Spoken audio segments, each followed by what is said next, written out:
Shalom, ada semangat anak-anak? Sebelum kita akan memulai, perkenalkan kembali bersama Pak Hengki di tempat ini. Kita akan membahas tentang bab 6, yaitu pembelajaran 6, gereja dan multikultur. Diambil dalam bahan Alkitabnya, kita buka dalam Efesus pasal 2 ayat 11 sampai 21, Galatia pasal 3 ayat 26 sampai 28. Sebelum kita akan meneruskan kembali pembelajaran ini, mari kita berdoa terlebih dahulu. Bapa yang ada di dalam kerajaan surga, kami mengucap syukur dan terima kasih pada hari ini hamba-Mu kembali hadir bersama rekan-rekan kami, bahkan anak-anak kami yang saat ini sedang menonton pembelajaran ini. Kiranya Tuhan memberkati kami dari awal, pertengahan sampai akhirnya pembelajaran ini. Biarlah menjadi berkat, bahkan anak kami semuanya diberkati oleh Tuhan Yesus. Terima kasih Bapa, kami serahkan semuanya hanya di dalam nama-Mu yang kudus. Haleluya, amin. Selanjutnya kita akan tujuan pembelajaran kita hari ini. Yang pertama, kita akan mengadakan observasi di gereja masing-masing mengenai sikap gereja terhadap multikultur dan mendiskusikannya. Yang kedua, menjelaskan cara gereja mewujudkan multikultur. Dan yang ketiga, merancang proyek pelayanan yang berkaitan dengan multikultur. Yang keempat, berbagai pandangan dan pengalaman berkaitan dengan multikultur. Dan yang terakhir atau yang kelima, membuat karya yang berisi ajakan pada remaja dan masyarakat untuk menerima serta menghargai multikultur. Sebelum kita anak-anak, kita akan memasuki ke isi materi pada hari ini pembelajaran. Anak-anak, pada bab yang kelima, kamu telah mempelajari pengertian multikultur dan apa saja nilai-nilai yang terdapat di dalam serta bagaimana remaja Kristen membangun multikultur. Pada bab 6, kamu akan belajar mengenai gereja dan multikultur. Pada pelajaran ini, kamu akan mempelajari mengenai gereja dalam keperbagian suku, budaya, dan adat. Adapun pada bab 7, kamu akan mempelajari secara lebih khusus mengenai bagaimana bergaul dengan orang yang berbeda iman dengan kamu. Pada jenjang SMP kelas 9 telah dibahas mengenai gereja dan kepelbagian agama. Karena itu pembahasan pembelajaran 7 lebih memperdalam pembahasan yang lebih pada jenjang SMP. Anak-anak, pada umumnya gereja-gereja di Indonesia adalah gereja multikultur, yaitu gereja yang dibangun di tengah-tengah jemaat yang terdiri dari berbagai suku, budaya, adat istiadat, kebiasaan maupun geografis yang berbeda. Gereja di Indonesia adalah gereja yang terbuka terhadap keberagamaan. Di kalangan umat Kristen, nampaknya multikultur bukanlah masalah yang harus dipertentangkan, kecuali dalam hubungan antar umat beragama. Sebagai umat Kristen masih dipengaruhi oleh fanatis atau sempit dan prasangka. Hal itu dipengaruhi antara lain oleh pengalaman konflik, kekerasan, lantas dan sebagainya. Dalam hubungan internal jemaat Kristen, perbedaan budaya, adat istiadat, dan geografis bukan hanya diterima, namun juga diakomodir. Hampir semua gereja mengadopsi budaya dalam liturgi dan perayaan-perayaan gerejawi. Anak-anak, berbagai pengalaman pasti pernah kita alami ya. Mungkin kalian punya pengalaman sendiri, tapi kita akan di dalam buku ini sudah nanti akan dipelajari lebih lanjut. Kamu dapat berbagai pengalaman dengan teman sebangku, atau teman dalam WA, teman dalam IG, teman dalam Facebook, mengenai pengalaman hidup dalam keluarga maupun teman yang multikultur, yaitu berbeda suku, beda budaya, beda daerah asal, status sosial maupun agama. Apa saja pengalaman yang kamu peroleh dalam pergaulan itu mengenai kebiasaan-kebiasaan seperti adat, pandangan hidup, dan lain-lain. Apakah kamu menyukai bergaul dengan mereka yang berbeda latar belakang dengan kamu? Anak-anak pasti tahu tentang itu. Setelah selesai berdiskusi dengan teman se-WA, dalam satu grup WA atau Line dan medsos lainnya, presentasikan pengalamanmu di depan kelas, bersama teman-teman dalam grup. Anak-anak, kita bicara tentang yang B saat ini, bagaimana multikultur dalam Alkitab. Anak-anak tahu dalam Perjanjian Lama atau PL mencatat sejarah perjalanan umat Israel sebagai umat pilihan yang dalam kehidupan mereka bergaul dan berjumpa dengan bangsa-bangsa lain yang memiliki budaya dan agama berbeda.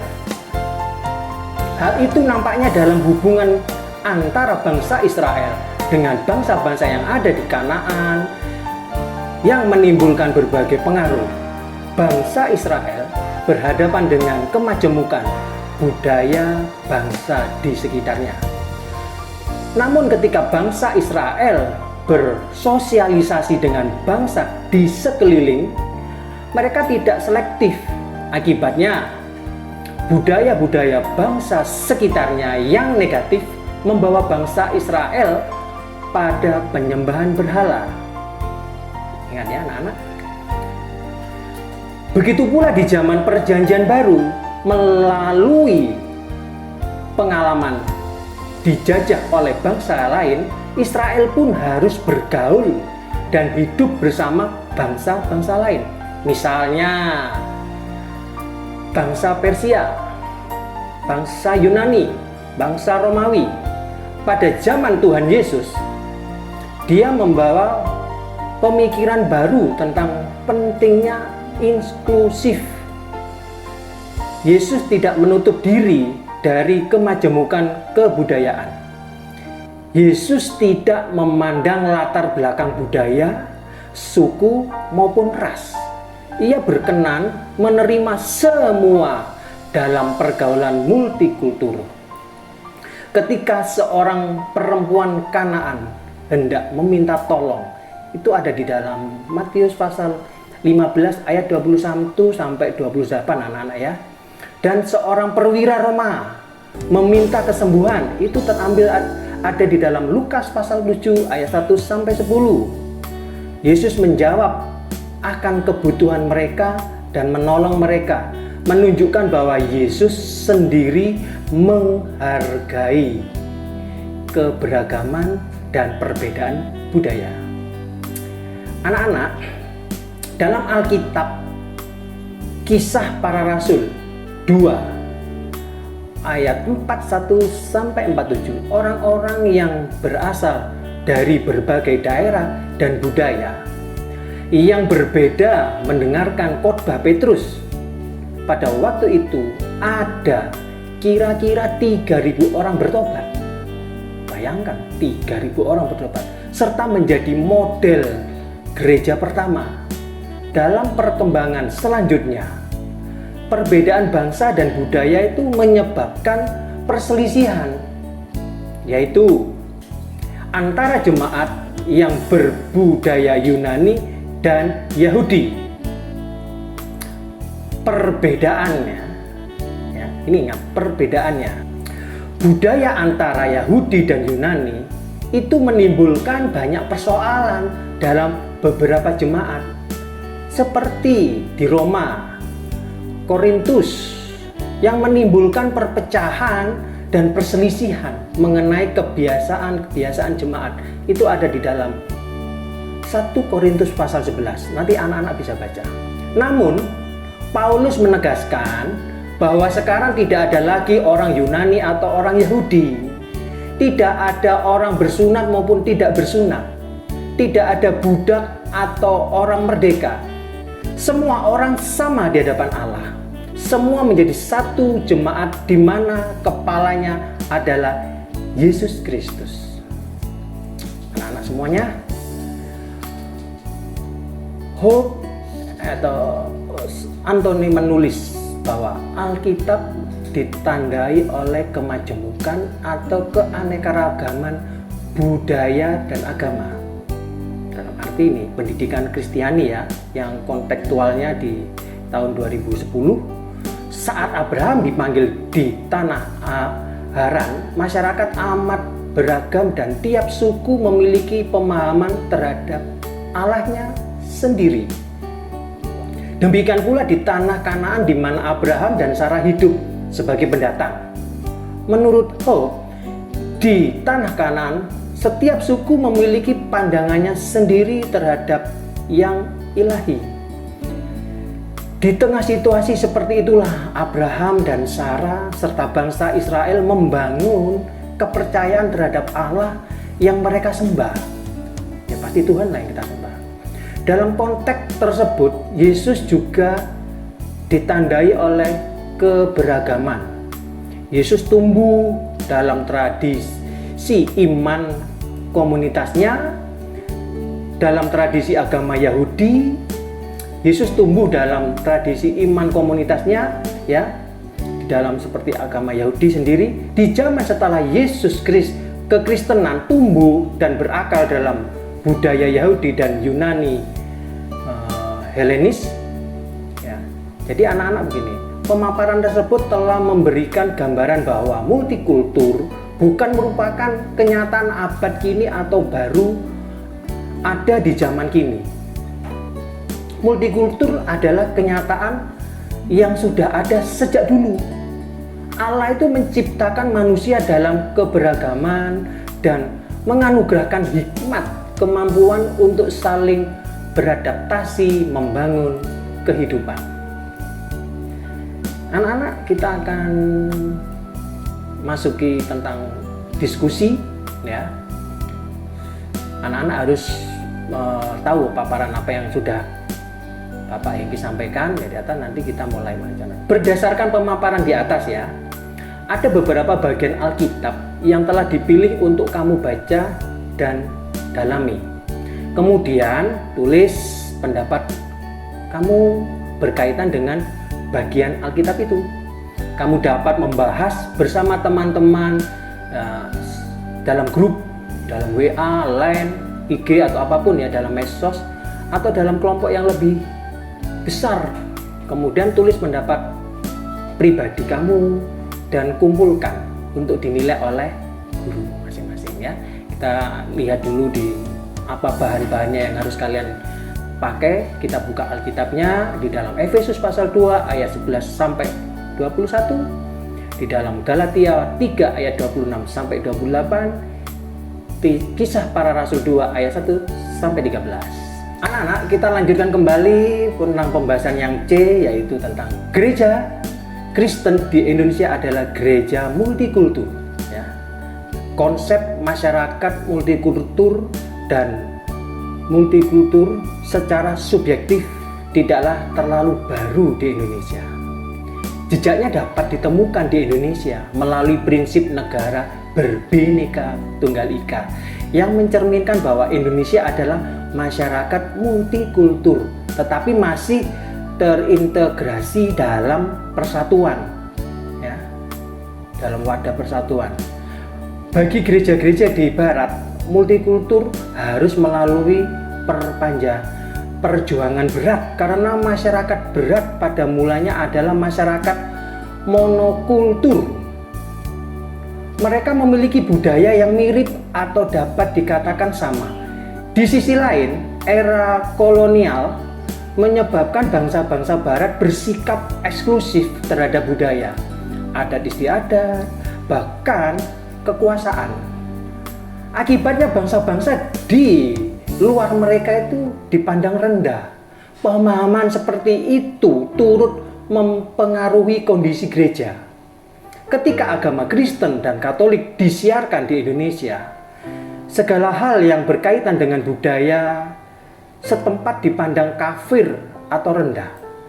Bahkan nama-nama orang pun diganti menjadi nama barat ketika dibaptis menjadi Kristen maupun Katolik. Orang-orang Indonesia yang telah memeluk agama Kristen dan Katolik harus meninggalkan praktek budaya mereka. Umat Kristen menjadi imitasi ya, dalam barat itu ya. Namun situasi tersebut mulai berubah seiring dengan perkembangan dunia ketika pemikiran masyarakat mulai berubah.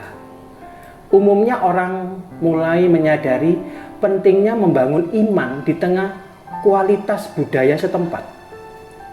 Sebelum kekristenan datang ke Indonesia, masyarakat Indonesia telah hidup dalam kenyataan multikultur, di mana kebiasaan gotong royong atau kerjasama antar manusia dan kelompok masyarakat yang berbeda menjadi bagian dari prinsip hidup. Anak-anak, multikultur adalah cara pandang yang menjadi ideologi yang harus diperjuangkan dan diwujudkan. Mengapa harus diperjuangkan? Karena sejarah mencatat terjadi dominasi antar manusia, suku, bangsa, budaya, maupun geografis. Hal itu melanggar hak asasi manusia dan demokrasi. Pada pelajaran mengenai HAM, kamu telah belajar bahwa manusia diciptakan Allah sebagai makhluk bermartabat, yang bebas dan merdeka. Oleh karena itu, sebab tidak seorang pun yang dapat merendahkan dan menolak keberadaan sesama karena alasan perbedaan latar belakang. Dalam kehidupan bergereja, acuan utama bagi multikultur adalah ajaran Alkitab mengenai hukum kasih, ya. Nyatakan anakku ya. Nampaknya bukan kebetulan ketika peristiwa turunnya Roh Kudus yang kita kenal sebagai Pentakosta terjadi di masyarakat berbagai bangsa yang tengah berkumpul. Jauh sebelum itu, dalam Perjanjian Lama atau PL, Allah menegaskan bahwa panggilan Abraham akan menyebabkan seluruh bangsa di muka bumi diberkati. Dalam Perjanjian Baru, janji itu dipenuhi melalui siapa? Tuhan Yesus.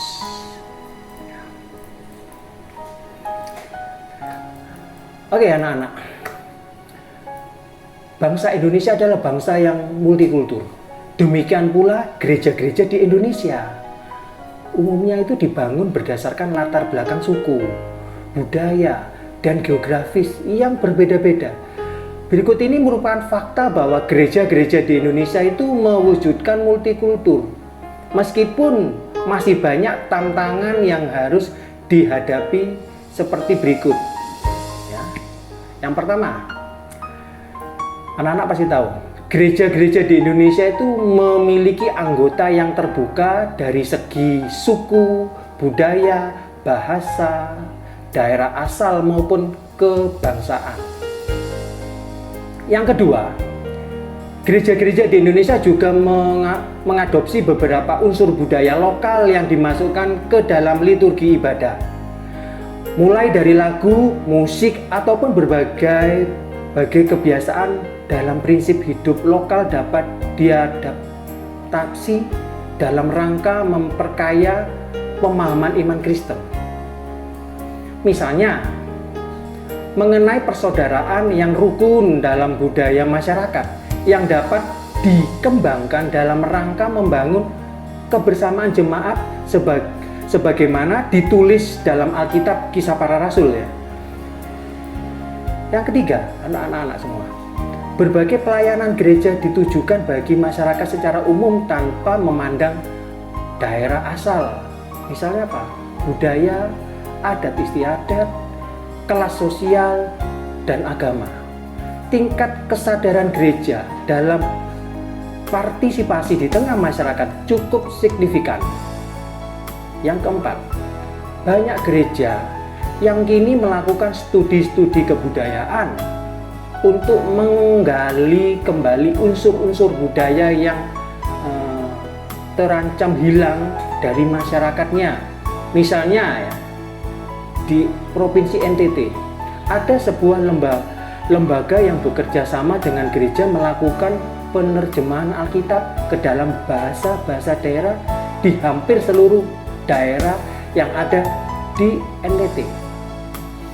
Yang kelima, gereja-gereja di Indonesia itu membangun dialog dan bekerja sama dengan umat beragama, ya, membangun umat beragama yang lain, khususnya di bidang apa?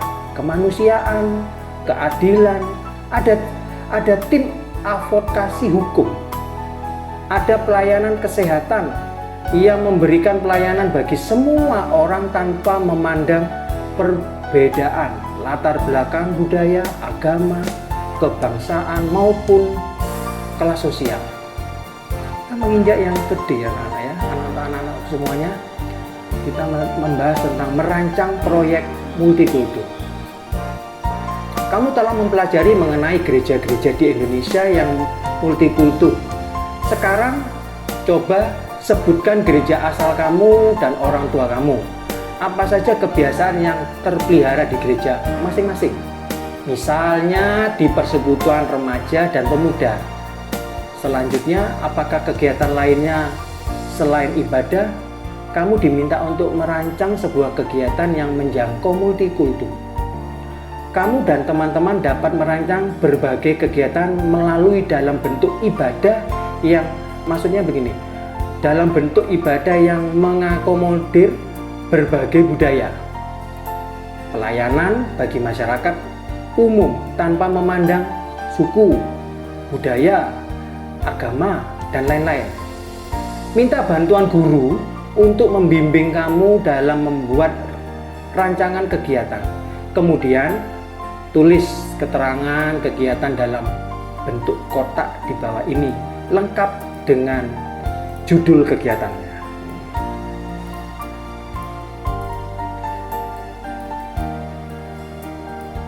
Seperti ini anak-anak ya, dalam proyek multikultur kamu tulis judulnya, lalu ada kata pengantar atau latar belakang, terus isi kegiatan ibadah, pentas seni, perkunjungan atau membantu orang jompo, membersihkan lingkungan, dan lain-lain. Lalu isi waktu, tempat, terus rincian kegiatan, urutkan ya. Terus lalu jadwal kerja, terus ada panitia pasti di dalamnya.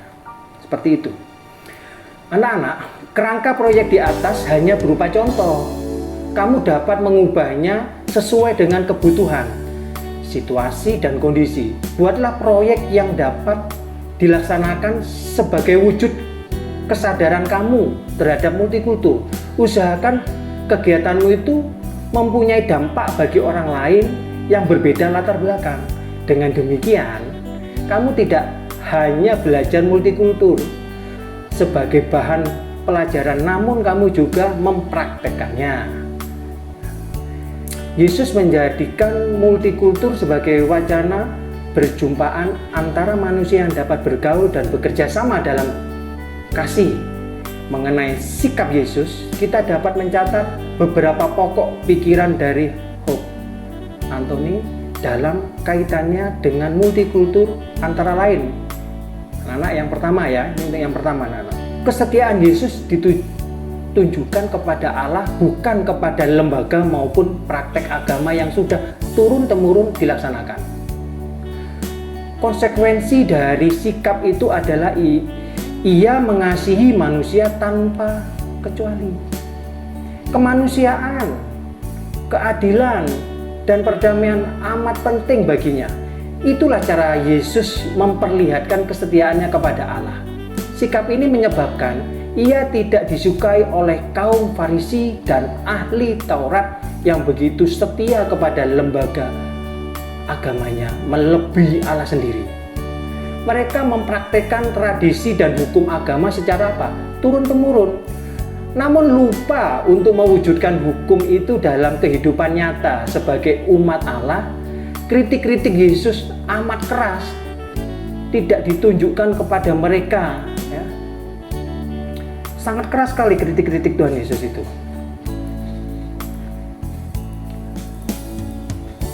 Lantas praktek agama dan ajarannya itu bukan hanya dipelajari, dihafal, diwujudkan dalam penyembahan, tetapi terutama itu harus diwujudkan dalam apa? Kehidupan dengan sesama, yaitu apa? Sebabnya kitab Amos pasal 5 ya, menulis bahwa Allah itu menolak ibadah dan persembahan Israel karena apa? Mereka tidak mempraktekkan kebenaran dan keadilan dalam hidupnya. Ibadah formal, praktek agama itu penting, namun ingat, harus berjalan apa? Bersama-sama dengan sikap hidup. Ajaran agama harus dipraktekkan dalam kehidupan nyata. Yang kedua, anak-anakku, kasih dan solidaritas Yesus itu ditujukan bagi semua orang tanpa kecuali.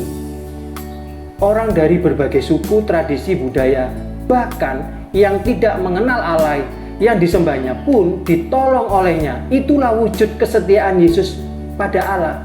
Yang ketiga, Yesus itu memperkenalkan visi baru mengenai apa?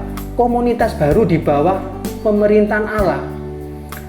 Sebuah komunitas yang melampaui berbagai perbedaan latar belakang. Sebab komunitas yang memiliki hubungan-hubungan yang baru di mana tidak ada laki-laki maupun perempuan, budak ataupun orang merdeka, orang Yahudi maupun Yunani, semua orang sama di hadapan Allah dan memiliki tempat yang sangat penting dalam komunitas baru yang terbentuk karena apa? Kedatangan Yesus sendiri. Yang keempat, kita juga belajar dari Yesus bahwa walaupun identitas pribadi, rasial, suku, kelas sosial maupun keagamaan merupakan kenyataan sosiologis, namun yang lebih penting adalah bagaimana dalam segala perbedaan yang ada, umat manusia memuliakan Allah dengan melakukan kehendaknya. Dalam sikap ini untuk apa? Multikultur mungkin tidak akan dipermasalahkan, ya, multikultur tidak akan dipermasalahkan. Tetapi ketika prinsip ini dikaitkan, ya, ketika prinsip ini dikaitkan dengan perbedaan iman dalam arti agama, ya, apakah hal ini dapat dibenarkan? Hal tersebut dibahas dalam pelajaran berikut mengenai sikap terhadap orang yang berbeda iman. Namun demikian dapat diklarifikasi dalam penjelasan di sini bahwa dalam kaitannya dengan agama lain kita dapat apa? Mengembangkan toleransi dalam hal solidaritas dan kebersamaan tanpa kehilangan identitas sebagai umat Kristiani. Artinya orang beragama lain pun dapat melakukan kehendak Allah menurut ajaran agamanya, menolong dan mengasihi sesama.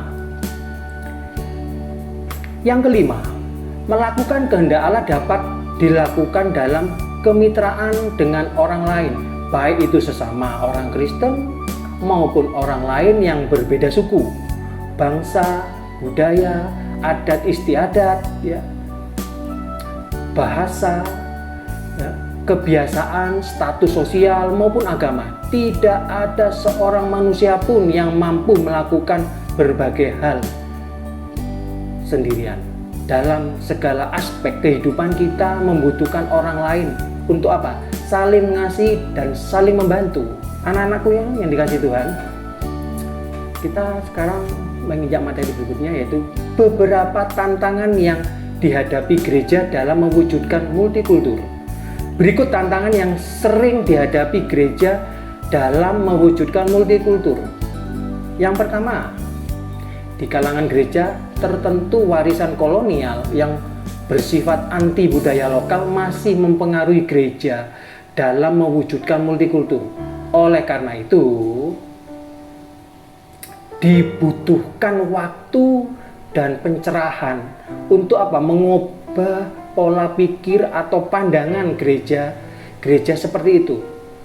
Yang kedua, berbagai prasangka yang terus dibangun terhadap orang-orang dari kalangan suku, budaya, dan daerah tertentu. Yang ketiga, individualistik. Berbagai tantangan dan beban hidup yang berat menyebabkan banyak orang lebih mementingkan apa? Kepentingannya diri sendiri maupun kelompok. Akibatnya, kepentingan orang lain maupun kelompok lain tidak penting lagi. Namun, di sisi lain, masyarakat masa kini yang mengglobal memiliki satu ikatan solidaritas yang diikat oleh media sosial. Misalnya apa? Twitter, Facebook, apalagi Instagram, dan lain-lain. Ya. Masyarakat dunia akan cepat memberi reaksi dan simpati terhadap peristiwa-peristiwa kemanusiaan yang dimuat di YouTube ataupun media sosial lain. Contoh, ketika terjadi tsunami ya di Aceh pada tahun 2004, bantuan datang dari berbagai belahan dunia. Di Yahoo ada cerita satu keluarga di Tiongkok yang miskin dan menderita memperoleh pertolongan dari berbagai tempat karena ceritanya dimuat di media sosial atau medsos ya. Seperti itu. Kita akan menutup ya. Kalian pasti tahu sudah mempelajari mengapa masyarakat dunia tanpa kecuali memperjuangkan terwujudnya multikultur. Sejarah pahit yang dihadapi umat manusia akibat pandangan sempit terhadap sesama, antara lain berprasangka terhadap orang lain yang berbeda latar belakang, ya,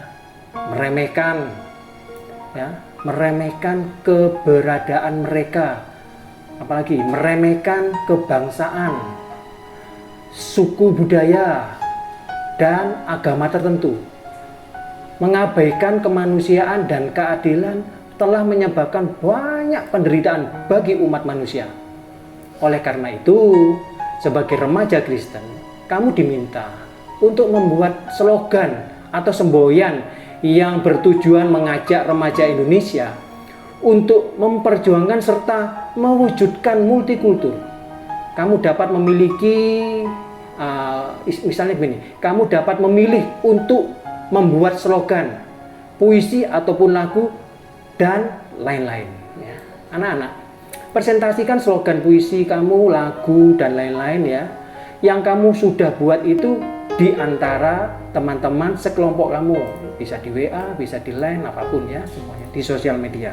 Tidak terasa kita akan sudah selesai dalam pembelajaran ini, tapi satu kita akan merangkum semuanya dalam pembelajaran 6 ini ya, tentang multikultur adalah istilah yang digunakan untuk menjelaskan pandangan seorang tentang ragam kehidupan di dunia ataupun kebijakan kebudayaan yang menekankan tentang apa? Tentang penerimaan terhadap adanya keragaman dan berbagai macam budaya multikultur, artinya ya, yang ada dalam kehidupan masyarakat, menyangkut apa? Nilai-nilai, sistem, budaya, kebiasaan, dan politik yang mereka anut. Multikultur bukan sekedar pandangan hidup, melainkan cita-cita yang harus diperjuangkan demi apa? Terwujudnya keadilan dan perdamaian bagi umat manusia. Semua manusia dari berbagai latar belakang, ras, suku, bangsa, budaya, kelas sosial, geografis, dan agama terpanggil untuk proaktif ya, mewujudkan kehidupan multikultur. Remaja sebagai kelompok masyarakat yang sedang bertumbuh menuju kedewasaan memiliki tanggung jawab untuk apa? Untuk mewujudkan kehidupan multikultur. Perjuangan itu merupakan bagian yang tak terpisahkan dari iman kepada Allah di dalam Yesus Kristus. Pembelajaran hari ini untuk bab 6 gereja dan multikultur sudah selesai. Mari kita berdoa untuk anak-anak semuanya. Biarlah semua ini bisa diberkati oleh Tuhan. Mari kita berdoa. Bapa yang baik, hamba-Mu sudah menyampaikan pembelajaran di tahun 6 ini. Kiranya Tuhan memberkati hamba-Mu bersama anak-anak yang lain semuanya, yang menonton semuanya ini diberkati oleh Tuhan. Dan apa yang sudah hamba-Mu sampaikan dalam pembahasan tentang pembelajaran ini menjadi berkat buat mereka semua dalam pembelajaran multikultur. Terima kasih Bapak. Kami serahkan semuanya ini dan kami akan berjumpa kembali di hal pembelajaran yang lainnya dalam pembahasan yang lainnya. Kiranya Tuhan memberkati kami semuanya. Terima kasih Bapak, hanya di dalam nama-Mu yang kudus. Haleluya. Amin.